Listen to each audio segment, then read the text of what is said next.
역사가 머무는 공간을 기록하다. 역사 스테이 흔적입니다. 역사 스테이! 반갑습니다.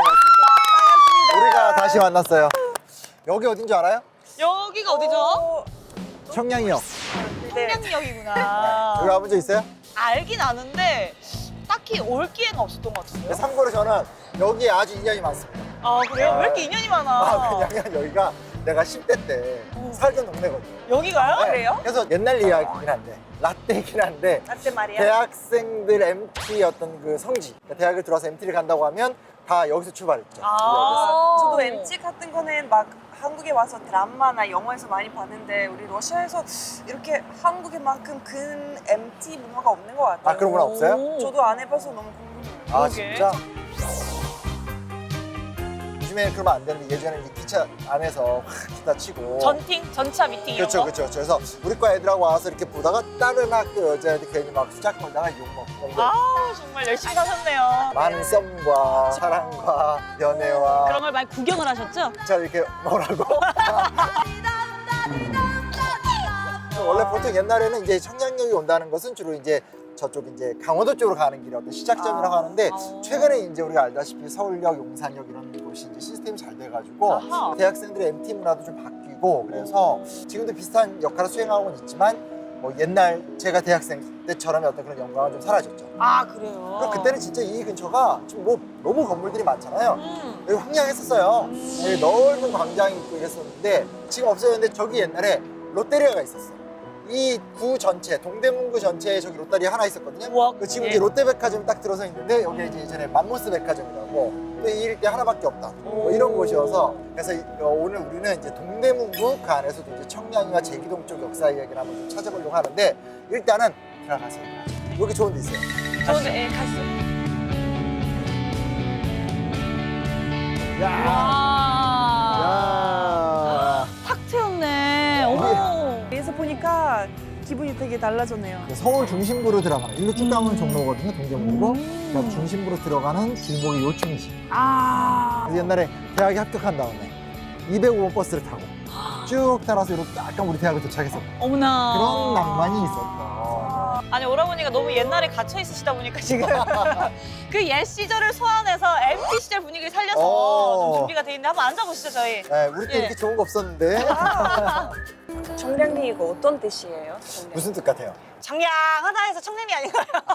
시원하다 해가지고 청량. 아니 날씨가 너무 좋잖아. 야, 예, 동네 기운이. 이름이 수빈하고 딱 어울리네.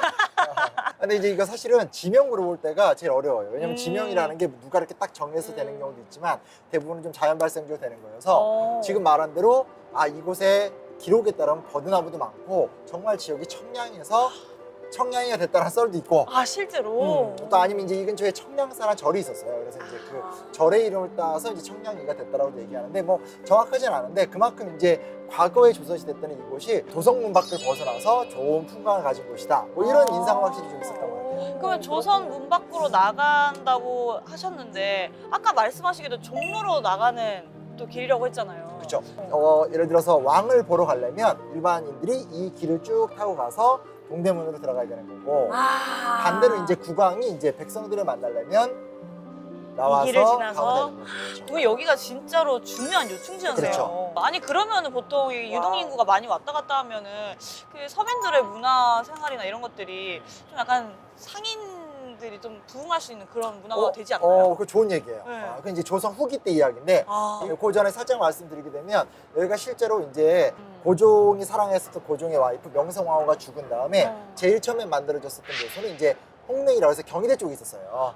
그러다 보니까 아무래도 이제 국왕이 왔다 갔다 할 일이 좀 많이 생기게 되죠. 근데 이제 왕이 행차하면 혼자 다니진 않을 거 아니에요. 그럼 어마어마하게 많이 데리고 다니잖아요. 돈이 굉장히 많이 들고 그래서 이제 수행원이 너무 많으니까 예산도 너무 많이 드는 거예요. 그래서 뭐 한 일설에 따르면 뭐 10만 원이 들었다. 그 당시 돈. 뭐 왜냐면 그 당시 이제 우리나라 국가 예산이 뭐 1899년일 때 한 650만 원. 근데 10만 원이면 너무 큰 그러니까 돈이네. 어마어마한 큰 돈이 그렇죠. 들죠. 그러니까 돈이 많이 쓰니까 어떤 미국인 콜브란이라는 사람이 그렇게 하지 마시고 이곳에 이제 전차 시스템을 두십시오. 그러니까 왕께서 왔다 갔다 하실 때도 편하고 무엇보다 어찌됐건 이 우리가 경복궁을 중심으로 해서 이렇게 딱 도성이 만들어져 있고 도성 옆에 사람들이 많이 살잖아요. 그러니까 교통 시스템을 만들어두면 좋을 겁니다. 어머나. 네. 전차를 놓읍시다. 어머나. 제안을 해요. 그럴 때마침 어찌됐건 고종 입장에서도 이 조선이라는 나라가 새로운 근대 국가가 되게 되니까 전차를 놓는 게 기본이잖아요. 교통이 들어서지 않는 도시는 발전할 수 없죠. 그래서 결국 이제 청량리부터 시작해서 청량리, 종로를 거쳐서 이제 서대문이라고 하는 돈이문 쪽까지 한 8km 정도 되는 전차가 딱 들어옵니다. 그럼 전차가 처음 자리 잡은 곳이 이곳이라는 거네요? 그렇죠, 그렇죠. 이야, 와, 되게 엄청나네. 중요한. 의미가 있는 거죠. 그러니까 오. 나한텐 MD 어떤 뭐 첫사랑 이런 거였다면 이제 고종한텐 이 어떤 새로운 조선을 만들기 위한 시작점이었네. 그렇죠, 그렇죠, 그렇죠. 대박이다. 그러면 그때 첫 번째 전차 어떤 전차였어요? 전차는 어땠을 것 같아요? 되게 심플하고 그냥 뭐 약간 하나? 한 한 칸, 개? 한 양. 지금 현재 그 서울 역사박물관 앞에 가면 아이들이 이렇게 막 사진 찍는 데가 있어요. 오. 봤던 것 같아요. 이렇게 뭐 네네네. 전차가 딱 한 양이 있는데 네네. 여러 대 중에 하나인 줄 알았더니 그 한 대가 실제 운행하다. 아, 맞아, 약간 맞아. 버스 봤던 것 정도의 그쵸, 그쵸. 사이즈인가요? 되게 뭔가- 거기 한 최대한 40명 정도 탈 수 있어요. 오. 그렇게 8대. 진짜. 근데 외국에 가면 전차, 유럽 가면 전차 많이 있잖아요. 그렇죠? 맞아. 그거보다 조금 더 느렸었는데 생각해봐요. 없던 전차가 처음 생겼어. 네. 그럼 만든 사람은 이걸 교통활성화가 목표겠지만 사람들은 뭘로 이용할 거야? 없던 게 처음 생긴 거야.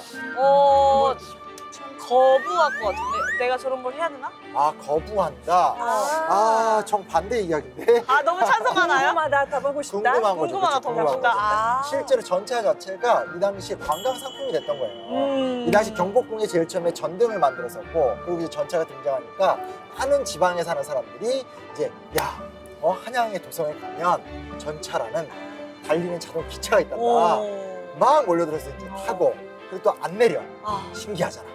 왜냐면 이런 게 갑자기 떠오르는 생각인데 옛날에 제가 어릴 때만 이런 얘기 너무 싫은데 라떼는 말이야, 제가 인간 라떼. 제가 어릴 때만 해도 이게 자동문이 없었어요 우리나라에. 그렇게 오래됐군요. 그러면 창문도 유리로 되어 있는 게 아, 아니고 그러니까- 그냥 유리는 이제 자동문이 없었어요. 근데 아. 요 롯데백화점 전이 맘모스 백화점에 있거든요. 맘모스 백화점 앞에 자동문이 있어서 너무나. 내가 거기 가서 2시간 동안 계속 들어간다. 아이때 기억나. 내 신기하니까. 인생에 가장 행복했었다. 문이 자동으로 열리네. 그래. 그러니까 이렇게 신문물이 있으면 사람들이 엄청 호기심을 갖고. 그렇죠, 그렇죠.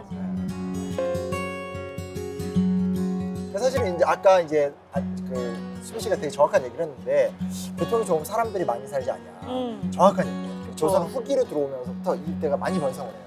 그래서 조금 더 가면 동대문 있잖아요. 동대문 안에 그 전집 유명한 데 알죠? 네네네네네네네네. 한강시장. 그리고 동대문 시장, 두타 이런 데 되게 유명하잖아요. 짱이죠. 그렇죠. 이게 조선 후기 때가 되면 조선이 굉장히 번성을 하게 되면서 시장이 만들어지게 되고 이 일대가 이제 자연스럽게 사람들이 더 많이 몰려들게 되면서 도시 발전도 막 같이 진행이 되고. 대박이다. 그러니까 그게 이제 사실은 해방 이후에도 계속 이어졌어요. 다만 뭐가 있냐면 해방된 다음부터는 인구가 막 늘어나니까 전국에 사람 몰려들죠. 사대문 안에 사람들이 밀려 나오죠 하니까 이곳이 너무 좀 지나친 밀집 지역에 그리고 이제 좀 난개발 약간 이런 문제가 생겨요. 그래서 그런 어떤 모습의 가장 나쁜 형태가 뭐였냐면 뭐죠? 지금은 여기 되게 멋있는 백화점과 건물이 쫙 들어가 있잖아요. 네. 이쪽에 이제 588이 있어요. 588? 이게 되게 낯선 말이죠. 네, 그러니까 588이 뭐냐면 이제 집창촌, 그러니까 성매매 밀집 업소들이 이 일대에 정말 많이 있었어요. 그래서 하긴 사람들이 많이 모이고 왔다 갔다 하니까. 결국은 동대문구에서 이 일대에 대한 도시를 좀 재정비하자. 교통도 너무 복잡하고 588 문제도 있고 해서 이 일대를 싹 정비해서 정말 여기 보면 백화점도 들어오고 청량리역에 새로운 재건축에서 이 일대 전체가 난개발의 느낌 하나도 안 나죠. 그러면서 다시 부흥이 됐구나. 그렇죠. 그래서 정말 많은 버스들이 왔다 갔다 하지만 교통량도 확 줄게 되고 또 이렇게 좀 세련된 건물들 위주로 해서 아이고 새롭게 구획된 그래서 좀 서울 발전과 개발 사에서 청량리 일대의 역사를 중심으로 해서 일대 개발된 건 큰 사건이에요.